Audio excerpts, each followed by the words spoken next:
நம்ம ஆட்சிக்கு வந்த அடுத்த நிமிஷம் என்ன செய்ய போறேன்னு சொல்றேன்.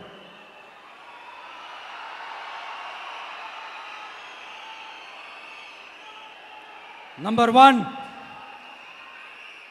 தமிழ்நாட்டில் இருக்கிற எல்லா குடும்பங்களுக்கும் உறுதுணையாக இருக்கத்தான் நாம் அரசியலுக்கே வந்தோம். அந்த எண்ணத்தோட வெளிப்பாடு தான் நம்மளோட ஒவ்வொரு குடும்பத்திற்குமான உத்தரவாதம். 200 யூனிட் கட்டணமில்லா மின்சாரம். நம்பர் 2, என்னோட பாட்டி, அம்மா, அக்கா, தங்கச்சிங்க எல்லாரும் தமிழ்நாட்டில் எல்லா இடத்துக்கும் அனைத்து அரசு பேருந்துகளிலும் கட்டணம் இல்லாமலே போகலாம்.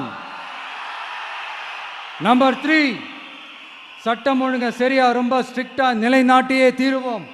அதோட வெளிப்பாடா பெண்கள் பாதுகாப்புக்கான மிக கடுமையான சிறப்பு சட்டம் கொண்டு வரப்படும்.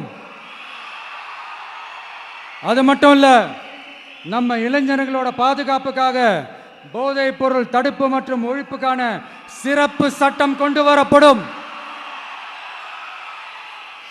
And I will visit one district headquarters, that is the collector's office of Tamil Nadu, to meet the public of that particular district and receive their petitions.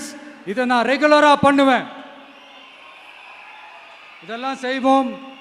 இதோட நாம சொன்னதெல்லாம் கொஞ்சம் கொஞ்சமா நம்ம ஆட்சிக்கு வந்ததுக்கு அப்புறம் செஞ்சு காட்டுவோம்.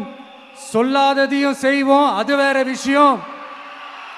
ஆனா இப்போ நம்மளால செய்யறத செய்ய முடிஞ்சதை மட்டும் இப்போதைக்கு நான் சொல்லியிருக்கிறேன்.